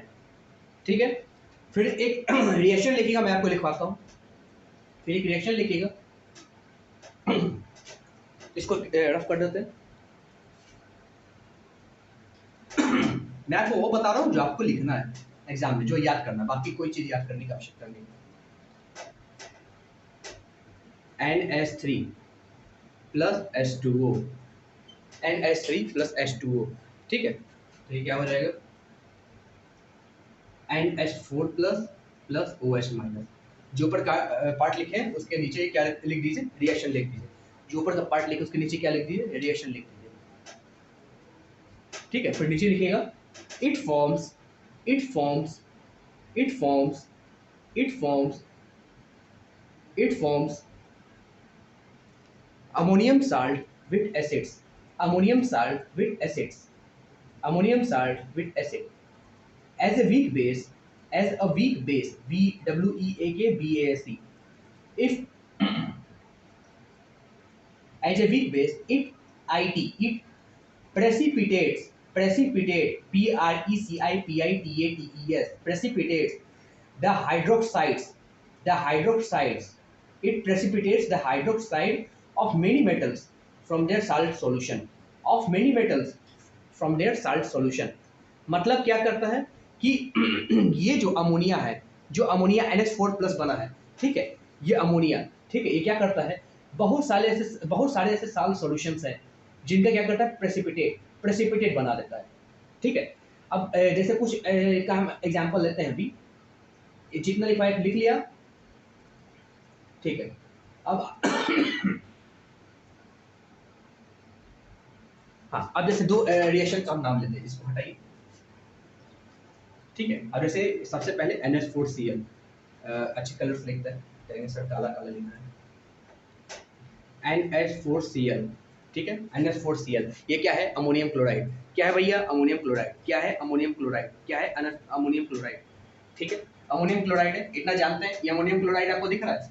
ठीक है, ये ammonium chloride है। तो अब हम एक काम करते हैं, हमें कुछ साल्ट सॉल्यूशन लेना है। सबसे पहले साल्ट सॉल्यूशन, हम उसकी बात करते हैं। साल्ट सॉल्यूशन, साल्ट सॉल्यूशन जैसे ZnO4 क्या है, जिंक सल्फाइड, जिंक सल्फेट है। क्या है, ZnO4 जिंक सल्फेट है। अब अगर हम इसका रिएक्शन करा दें, अगर ZnO4 का हम रिएक्शन करा दें, अगर ZnO4 का रिएक्शन किससे करा दें, किससे करा दें, अमोनियम के एक ऑक्साइड से। हमने इससे पहले क्या देखा था, NH4 प्लस था, NH4 प्लस था, तो इससे हम उसी की तरह हम क्या ले रहे हैं, एक 2NH4OH। क्या ले रहे हैं, 2NH4OH। क्या है, अमोनियम हाइड्रोक्साइड। क्या है, अमोनियम हाइड्रोक्साइड। ये क्या बनाएगा, जब आप इसका रिएक्शन करोगे ना, क्या बनाएगा, ZnOH का होल ट्वाइस। जब लेबोरेटरी में रिएक्शन करते हो ना, क्या बनाएगा, ZnOH का होल ट्वाइस। क्या बनाएगा, ZnOH का होल ट्वाइस। और जब आप ये बनेगा ना, ये क्या होगा, नीचे बैठ जाएगा किस, और क्या दिखेगा आपको, व्हाइट PPT, व्हाइट प्रेसिपिटेट, जो आपने ऊपर लिखा है व्हाइट PPT। क्या बनेगा, व्हाइट PPT। क्या बनेगा, व्हाइट PPT। और प्लस उसके साथ क्या बनेगा, NH4 का होल ट्वाइस SO4, NH4 का होल ट्वाइस SO4। क्या बनेगा, NH4 का होल ट्वाइस SO4। जब ये आप जिंक सल्फेट यानी कोई भी साल्ट सॉल्यूशन, जैसे मैंने कहा था, साल्ट सॉल्यूशन का आप क्या करोगे, NH4OH के साथ क्या करेंगे, रिएक्शन कराएंगे, NH4OH के साथ रिएक्शन कराएंगे, तो क्या होगा भाई, ZnOH का होल ट्वाइस बनेगा as a white PPT plus NH4 का होल ट्वाइस SO4। याद रखिएगा, ये रिएक्शन है, याद रखिएगा, नोट डाउन कर ले, ये नोट डाउन कर ले।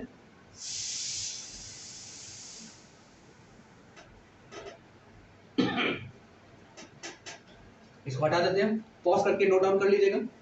अब आगे चलते हैं, आगे FeCl3, FeCl3 प्लस NH4OH, वही सेम ले रहे हैं, लेकिन यहाँ पे जिंक सल्फेट की जगह फिर आयरन थर्ड क्लोराइड। क्या ले रहे हैं, आयरन थर्ड क्लोराइड। क्या ले रहे हैं, आयरन थर्ड क्लोराइड। क्या बनेगा, बताइए आप। अभी जैसे जिंक का बताया था, वैसे इसका बताइए क्या बनेगा। इसका बनेगा Fe2O3, जैसे बता रहे एकदम वैसे याद रहना चाहिए, dot XH2O plus Fe2O3 dot XH2O, Fe2O3 dot XH2O, Fe2O3 dot XH2O। और ये क्या बनेगा, ये भी नीचे जाके क्या बनेगा, ये आपका नीचे जाके, इसको आप कैसे लिखोगे, यहाँ पे हम लिखते हैं डॉट XH2O है, डॉट XH2O, और ये क्या है, नीचे ऐसे जम जाएगा, किसके फॉर्म में, वाइट पीपीटी, किसके फॉर्म में, वाइट पीपीटी, ठीक है, प्लस NH4Cl प्लस NH4Cl, ठीक है। तो याद रखिए मेन कंपाउंड Fe2O3.XH2O, X क्या है ये आपको आवश्यकता नहीं है, बस इतना आप जान लीजिए, Fe2O3.XH2O, FeCl3 plus NH4OH Fe2O3.XH2O, ये वाइट पीपीटी बनता है नीचे, और प्लस NH4Cl। लेकिन लेकिन लेकिन वाइट पीपीटी बनता है, लेकिन लेकिन लेकिन ध्यान से देखिएगा, लेकिन जब हम एक्चुअल हम रिएक्शन करते हैं, ऐसे तो बुक में, कई बुक में लिखा है व्हाइट पीपीटी, कई बुक में लिखा है ब्राउन पीपीटी, लेकिन जब एक्चुअल रिएक्शन करते हैं तो ये व्हाइट पीपीटी नहीं बनता है, क्या बनता है, ब्राउन पीपीटी हमको दिखता है। लेकिन कई बुक में, एनसीईआरटी में तो ब्राउन पीपीटी लिखा है, लेकिन बहुत सारे ऐसे बुक्स हैं जिसमें व्हाइट पीपीटी भी लिखा हुआ है, और कई ऐसे बुक में है जिसमें अलग ही रिएक्शन लिखे हैं। तो हमने करके देखा था उसको, तो उसमें ये आया था कि जो FeCl3 NH4OH का जो एक्चुअल आ रहा था, पूरा डार्क ब्राउन नहीं आया, लेकिन हाँ हल्का ब्राउन आया, तो हम उसको कह दिए भाई व्हाइट पीपीटी नहीं कह सकते इसको, इसको क्या कहेंगे, Fe2O3.XH2O ब्राउन पीपीटी। तो एनसीईआरटी को भी आप फॉलो करें, इसमें क्या लिखा है, ब्राउन पीपीटी प्लस NH4Cl, तो FeCl3 और NH4OH जो बनेगा Fe2O3.XH2O, ये क्या है, ब्राउन पीपीटी, ठीक है। और इसके पहले ZnSO4 प्लस NH4OH ZnOH को होल ट्वाइस क्या बनेगा, व्हाइट पीपीटी। ये दो चीज अच्छे से याद करके आपको पूछ सकता है रिएक्शन के बाद क्या बनेगा ऑब्जेक्टिव क्वेश्चन में, ठीक है, नोट डाउन करें इसको।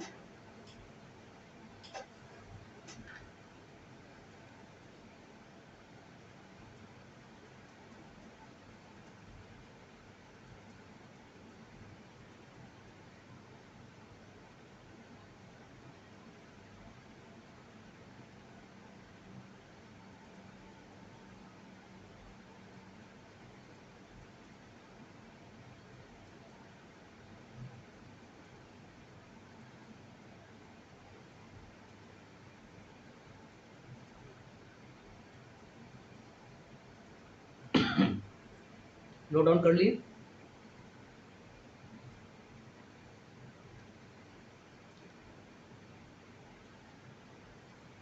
ठीक है।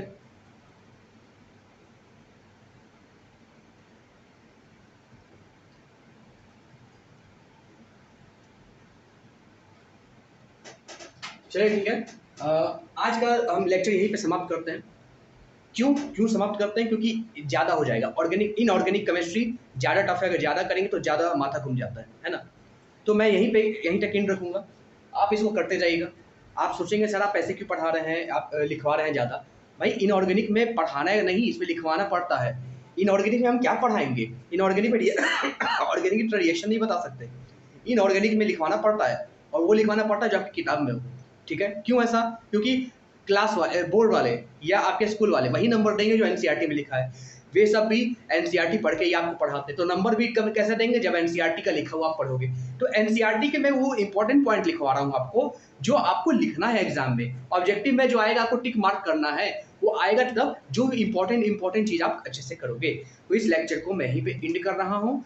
अगला लेक्चर जो पार्ट आएगा उसमें पूरा का पूरा नाइट्रोजन फैमिली एंड हो जाएगा, जो कि आपके एग्जाम में आएगा, ठीक है। नाइट्रोजन फैमिली टर्म 1 की बात नहीं कर रहा है, कुछ बच्चे जो हैं टेस्ट दे रहे हैं, उनके एग्जाम में नाइट्रोजन फैमिली आ रहा है।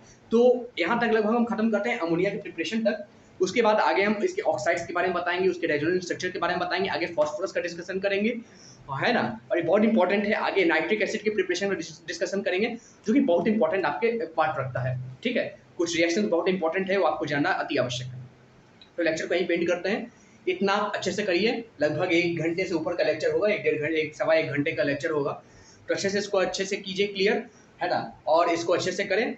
होप कि आपको अच्छा लगा होगा इनऑर्गेनिक केमिस्ट्री, और इसमें ज़्यादा है कि आपको ज़्यादा से ज़्यादा याद करना है। यहाँ पे जो भी पॉइंट लिखवाए हैं, जो भी हैबिट प्रोसेस आप याद रखिएगा, हैबिट प्रोसेस आ सकता है भाई, इसका ऑब्जेक्टिव में आ सकता है, लिख के रख लीजिए, ठीक है। थोड़ा सा याद रखिएगा, जो मैं बता रहा हूँ एकदम अच्छे से याद रखिएगा, और खासकर ये जैसे ये रिएक्शन बताया ब्राउन पीपीटी, क्या ब्राउन पीपीटी, और कोई बुक पे या विश्वास मत कीजिएगा, कहीं पे व्हाइट पीपीटी कहीं पे ब्लैक पीपीटी लिखा रहता है ना, क्या होगा, एनसीईआरटी को फॉलो कीजिए, ब्राउन पीपीटी, स्कूल वाले भी ब्राउन पीपीटी पे नंबर देंगे। और दूसरा जो इससे पहले बताया था व्हाइट पीपीटी, हो सकता है आपको ये रिएक्शन देते बोले कौन सा पीपीटी बनेगा, आपको याद होना चाहिए, जिंक है भैया व्हाइट पीपीटी, आयरन है थर्ड क्लोराइड यानी आपका ब्राउन पीपीटी, ठीक है, याद होना चाहिए अच्छे से। इसलिए कि जो बताए हैं एकदम अच्छे से याद कर लीजिएगा, ठीक है, इससे आपका एग्जाम अच्छे से क्लियर हो जाएगा। चलिए ठीक है, इस लेक्चर को यहीं पेंड करते हैं, और नेक्स्ट लेक्चर में मिलेंगे, यानी 20 तारीख को अपने मिलने वाले हैं। तो चलिए ठीक है, 20 तारीख को नेक्स्ट लेक्चर, यानी आखिरी लेक्चर नाइट्रोजन फैमिली का, ठीक है, उसके बाद तो हम कंटिन्यू करेंगे लेक्चर, लेकिन आपके टेस्ट तक तो इतना क्लियर हो जाएगा। चलिए ठीक है, यही पेंड करते हैं, तब तक के लिए बहुत बहुत नमस्कार।